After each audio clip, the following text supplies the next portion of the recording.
Et si ta mort était plus proche que tu ne le crois, as-tu déjà pris un instant pour te demander: es-tu prêt à rencontrer ton Créateur? Cette question, bien que troublante, est au cœur de notre existence. Car peu importe qui nous sommes ou ce que nous possédons, la mort est une certitude. Allah nous rappelle dans le Coran: toute âme goûtera la mort. Mais c'est seulement au jour de la résurrection que vos récompenses vous seront pleinement données. Quiconque sera écarté du feu et introduit au paradis aura certes réussi. Et la vie présente n'est qu'un objet de jouissance trompeuse. Sourate Al-Imran 3, 185.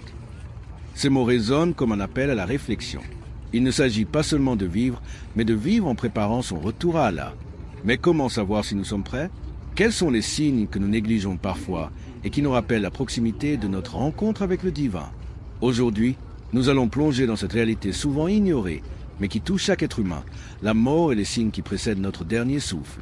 Prépare ton cœur et ton esprit, car ce voyage pourrait transformer ta vision de la vie et de l'au-delà. Avant de commencer cette vidéo, n'oubliez pas de liker cette vidéo, car cela nous donne beaucoup de force pour continuer à partager du contenu bénéfique. Et je vous invite à vous abonner à notre chaîne et d'activer la cloche de notification. Si vous avez des questions ou des commentaires en cours de route, n'hésitez pas à les laisser en bas. J'apprécie beaucoup vos retours. Allons-y. L'importance de se préparer à la mort en islam. La mort, cet événement inéluctable, est une certitude que personne ne peut fuir. Allah nous dit dans le Coran: où que vous soyez, la mort vous atteindra. Fussiez-vous dans des tours imprenables. Sourate An-Nisa 4, 78. Ce rappel nous pousse à prendre conscience de la réalité de notre existence. Notre séjour sur Terre est temporaire, une simple étape avant l'éternité. Pourtant, bien que nous sachions que la mort est inévitable, son moment reste un mystère absolu, connu uniquement d'Allah. Le prophète Mohammed, paix et bénédiction sur lui, nous exhorte à méditer sur cette vérité. Il a dit: souviens-toi souvent de celle qui détruit les plaisirs, la mort. Rapporté par Tirmidhi. Pourquoi un tel accent sur la mort dans l'islam? Parce que la conscience de la mort est une clé qui oriente notre vie. Elle nous rappelle que chaque action, chaque parole et chaque choix que nous faisons ici-bas auront des répercussions dans l'au-delà. Se préparer à la mort, un devoir spirituel en islam. Se préparer à la mort ne signifie pas vivre dans la peur, mais plutôt mener une vie droite en suivant les commandements d'Allah et en évitant ses interdits. Cela implique de prier avec sincérité et constance, demander pardon régulièrement pour nos péchés, accomplir de bonnes actions comme donner en charité, être bienveillant envers les autres, respecter ses engagements, se repentir sincèrement, car nul n'est exempt d'erreur, mais Allah est miséricordieux envers ceux qui reviennent à lui. Le prophète, paix et bénédiction sur lui, a également dit: le plus intelligent parmi vous est celui qui se rappelle souvent la mort et qui se prépare à ce qui vient après elle. Rapporté par Ibn Majah. Ce rappel nous incite à vivre en harmonie avec les enseignements divins, à ne pas nous laisser distraire par les plaisirs éphémères de ce monde et à toujours garder à l'esprit notre objectif ultime: gagner l'agrément d'Allah. Une transition vers les signes de la mort. La mort ne survient jamais sans avertissement. Allah, dans sa sagesse infinie, a disposé des signes précurseurs, visibles dans nos vies et dans le monde qui nous entoure. Ces signes ne sont pas là pour nous effrayer, mais pour nous alerter, pour nous rappeler que notre temps est compté et que nous devons agir sans délai. Dans la suite de cette réflexion, nous explorons ces signes qui jalonnent notre existence afin de mieux comprendre leur message et de les intégrer dans notre préparation spirituelle. Les signes annonciateurs d'une mort proche selon les enseignements islamiques. Dans la tradition islamique, Allah a doté l'être humain de rappels subtils et évidents pour le préparer à l'inévitable, la mort. Ces signes peuvent se manifester à travers des états physiques, des expériences spirituelles, des changements intérieurs ou encore des événements extérieurs. En les comprenant, nous pouvons mieux nous préparer à retourner vers notre Créateur. Affaiblissement physique ou maladie grave. La détérioration de la santé, qu'elle soit progressive ou soudaine, est souvent un signe clair que la mort peut être proche. Ce rappel d'Allah est une opportunité pour le croyant de se repentir et d'intensifier ses bonnes actions. Allah dit dans le Coran: et nous ne donnons une longue vie à un homme que pour réduire son état. Ne comprenez-vous donc pas? Sourate Yasin. Les maladies graves ou chroniques, bien que pénibles, peuvent être une forme de purification.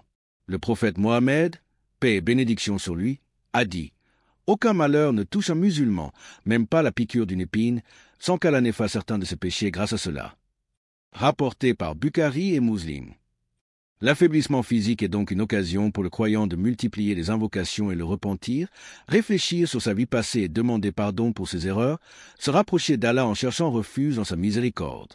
Cependant, ces moments d'épreuve doivent être affrontés avec patience, car ils représentent une opportunité d'élévation spirituelle.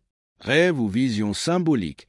Les rêves occupent une place importante dans la spiritualité islamique. Certains rêves ou visions peuvent être des avertissements divins ou des rappels pour se préparer à la mort. Le prophète, paix et bénédiction sur lui, a dit « Les rêves sont de 3 sortes, un rêve venant d'Allah, un rêve venant de Satan et un rêve provenant de ce que l'âme se raconte à elle-même. » Rapporté par Bukhari et Muslim. Dans les récits des pieux anciens, on trouve plusieurs exemples de personnes ayant vu des signes annonçant leur départ imminent, tels que la vision de personnes décédées leur parlant de leur retour, un rappel de leurs actions passées, symboliquement ou littéralement, une lumière ou un apaisement particulier annonçant une réconciliation avec Allah. Cependant, il est important de ne pas interpréter chaque rêve de manière littérale. Les rêves doivent être analysés avec prudence et humilité, en consultant des savants ou des personnes de sagesse lorsqu'ils paraissent significatifs. Un changement soudain dans le comportement ou la vie. Un autre signe souvent observé est un revirement soudain dans le comportement d'une personne. Cela peut inclure une envie intense de se rapprocher d'Allah par des prières, des actes de charité ou un repentir sincère, une prise de conscience profonde de ses péchés passés et une volonté de réparer les torts causés, une série d'événements ou de coïncidences spirituelles qui amènent la personne à se tourner davantage vers la foi. Le prophète Mohammed, paix et bénédiction sur lui, a dit « Allah accepte le repentir de l'homme tant que sa gorge n'émet pas le rat de la mort. » Rapporté par Tirmidhi. Ces changements, qu'ils soient initiés par un sentiment intérieur ou des épreuves extérieures, sont un appel divin pour préparer son âme avant l'échéance. Signes dans l'environnement. Parfois, les signes annonciateurs se manifestent à travers des événements dans l'entourage d'une personne, comme la perte d'être cher qui rappelle la fragilité de la vie, des calamités naturelles ou personnelles qui poussent à méditer sur l'impermanence de ce monde, des épreuves financières, sociales ou psychologiques qui invitent à revenir à l'essentiel et à chercher refuge auprès d'Allah. Allah dit dans le Coran, « Nous leur montrerons nos signes dans l'univers et en eux-mêmes, jusqu'à ce qu'il devienne évident que c'est cela la vérité. » Sourate Fussilat 41, 53. Ces événements ne sont pas le fruit du hasard, ils sont une miséricorde d'Allah, un rappel pour se recentrer sur notre finalité ultime, la rencontre avec lui, un sentiment de finalité intérieure. Certains individus ressentent, peu avant le départ, une sérénité inexplicable ou un détachement des choses matérielles. Cela peut inclure une paix intérieure malgré des circonstances difficiles, un désintérêt soudain pour les possessions mondaines ou les ambitions terrestres, une concentration accrue sur les actes spirituels comme la prière, la lecture du Coran ou le dhikr, remémoration d'Allah. Le prophète, paix et bénédiction sur lui, a décrit la mort comme un passage pour l'âme croyante. Quand le croyant voit l'ange de la mort, il reçoit la bonne nouvelle de la miséricorde d'Allah et du paradis, et il accueille la mort avec joie. Rapporté par Ahmad. Ce sentiment de finalité peut être une grâce divine permettant à la personne de partir en paix, prête à rencontrer son Seigneur. Les signes annonciateurs de la mort ne sont pas là pour nous effrayer, mais pour nous préparer. Ils nous rappellent que la vie est un voyage temporaire et que notre véritable demeure se trouve auprès d'Allah. Plutôt que de vivre dans l'insouciance, prenons ces rappels comme des bénédictions. Agissons dès aujourd'hui pour améliorer notre relation avec Allah. Multiplions les bonnes actions et repentons-nous sincèrement, car nul ne sait quand l'heure viendra. Que Allah nous accorde une bonne fin et nous permette de le rencontrer dans un état de foi et de satisfaction. Les actions à entreprendre immédiatement en voyant ces signes. Lorsque les signes annonciateurs de la mort se manifestent, ils doivent être accueillis comme des bénédictions et des rappels d'Allah.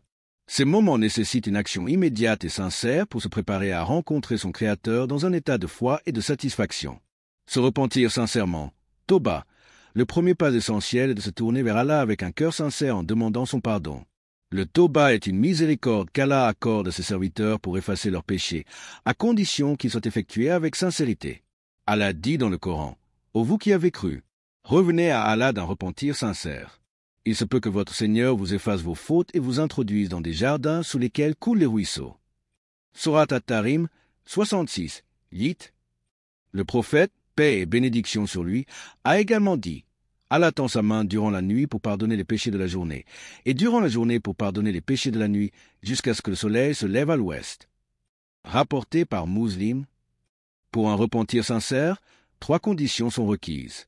Reconnaître ses péchés avec humilité. Éprouver un profond regret pour les avoir commis.